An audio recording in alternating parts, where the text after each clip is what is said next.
it's probably a bit better, you know? Okay, but hey, you see this Ambassador putting his ward in my face? When laners or junglers put their ward in my face like this and I can't dodge it, I'm now gonna run around. I'm gonna be like, pa pa da pow, beep beep pew, beep beep pew, and I'm gonna surprise him. And now I'm gonna like literally twerk. Oh guys, I'm not the best at twerking, but you know. Okay, now I'm gonna smite the camp around 800.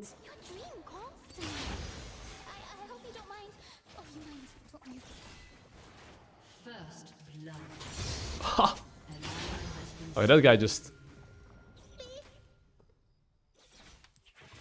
feel smited.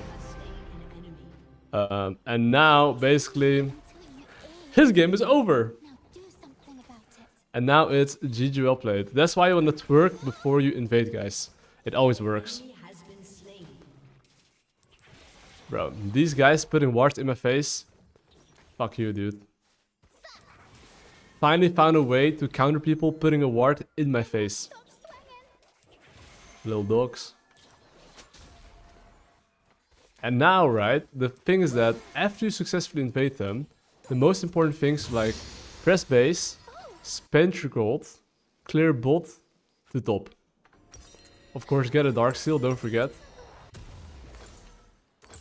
Because now, what is Ambassador gonna do? He's gonna be like, oh my god, I can do raptors in this bot side. Big brain. But then if you actually take his camp's base, you can now full clear bot all the way to top and re-invade his camps. And that is what I'm gonna do. And the crucial part is that if you invade, right, make sure to just clear your camps and don't do anything. Like right now, I'm not even kidding, by the way. I do not care about my laners. I don't give a shit. Like, they can get dove right now. I'm like, okay, cool story, didn't ask. They can, like, right now be like, one free kill, like a one tap. I'm like, didn't ask. I literally do not care. I will just take my camps here, be as strong as possible, respawn my own camps, and then, if I finish my camps, I can re-invade his top side. So look at me now. I'm just clearing my camps. I'm burger chilling. I'm just jungle tracking here a little bit, right? Because you gotta do that. It's just part of the game. And now, after I finish all my camps, then I'll invade. Okay, you see, okay, this is the only exception where I'm down to gank top lane. This is just when to skip camps, right? Do you see how Udyr wants to really push this wave badly? Because he really wants to push this wave badly, right? Guess what? Before he can crash the wave, if I'm there... Okay, I would have generally said it's cooked, but... He's cooked. He's cooked anyway. But yeah, my point that I'm trying to make is that Udyr really wanted to push that wave. Because the Udyr really wanted to push that wave there, right? He died. And of course, that's the only timer I can look for a gank. Because if I go later, I wouldn't be able to make it. Now, I would not be surprised if Udyr is gonna move to me. So I should be a little bit careful here.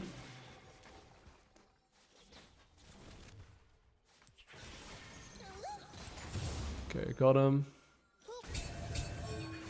Whipped him. And now, right? Okay, here's the thing. Any can actually move to me, okay? Just so you guys know. But I'm gonna wait to use all his abilities.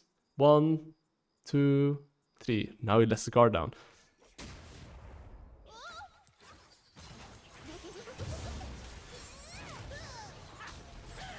Okay, I low-key fucked up there. No way! Oh! Bro, there's no way I fucking survived there. Bro, dude. Oof. I'll be so tilted if I was them. Holy shit, dude. I'll be so tilted. I'll be so tilted. Bro, they need to as well watch my stream and see me twerk on them. Holy shit, guys. Oof. Oof. You know, but that's why it's literally called 15-minute rule. It's literally because I make the enemy jungler want to FF 15. And these guys are masters, by the way. It's not like I'm smurfing in Bobby low. These guys are master elo.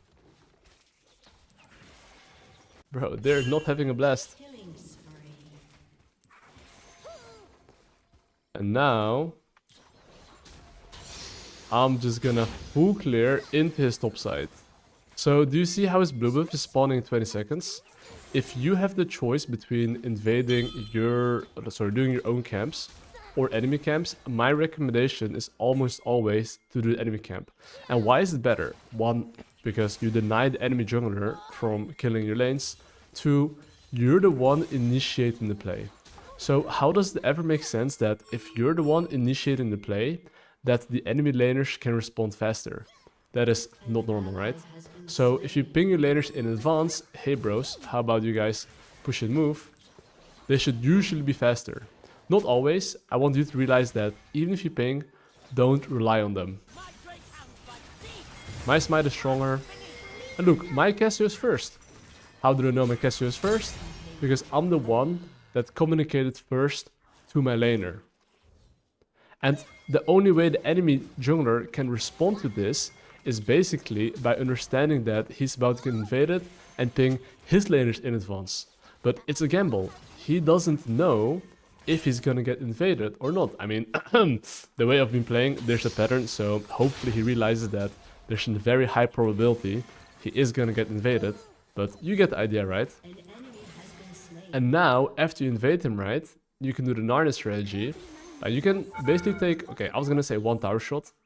I took 2. And here's the thing, I'm just gonna base here. The enemy team is like, what the fuck? Is it my jungler running between tower? Nope, it's the enemy. But you can run between towers by clicking on this rock here, like this one, and then on this circle there. But I kind of fucked up, okay? Anyway, Ambessa is still level 5. He's very far behind. Bro. Okay, fuck, you can't see it, but... Bro, actually, I have to twerk the other direction. I think I legit have to be like on this way, and then like, I can, you know... But okay, guys, I'll stop twerking. I'll stop twerking. Anyway, I'm just gonna take his camps here for obvious reasons. I mean, you know, like... Who wouldn't wanna take a juicy bot side camp when it's free to take? Well, I would take it. And now, I'm gonna wait a bit. Why am I waiting a bit? Because I'm waiting for the enemy jungler. And I'm gonna take his camps in front of his face. That's the whole point, you know. If you don't take it in front of his face, you're not a Giga Chat. So now, I'm gonna base here. Please let me base. Don't let me base, you're dead. I mean, he should be dead, by the way. There's no way he survives that. Anyway, time for me to base here. Why is it time for me to base here? Because I have a lot of gold. The gribbies are up. I don't want him to take my topside camps. So now look what I do. I ping my laner in his... Wait, actually he cannot, but... I'm pinging my Cassio, and look, this guy is literally 3 levels down on me. I'm telling you, this guy tried to press FF15, but it was too early in the game. But yeah, let me yoink the grubbies here, if he's here. Okay, he's now taking his topside camps, but it's fine. I'm gonna allow him to take his topside camps one single time, and I'll take the grubbies here. Because especially if your laners are winning, if you can take the grubbies... Yeah. Enemy team is cooked. So remember, if you have the choice between your own camps or the enemy camps, take enemy camps. Unless, let's say Raptors is the only camp of his I can take, but I can take 3 of my camps. Don't go for enemy Raptor then. It's usually not worth it. If I can take his Raptors and Golems, I would say it's worth it, okay? So it's always relative to like whether you can or cannot take multiple camps. In this case, I'm not 100% sure if I can take his Golems, So for that reason, I am just clearing my own camps, and I'm just gonna play for the objective, okay? So here, of course, I'll ping him back because... Oh, hold up. Oh, there's FF. Literally, this is why it's called 15-minute rule. The enemy team literally rage quit and he FF'd. At minute... Wait, he left! Bro, it's not even 50 minutes. It's 11 minutes, bro. Oh my god.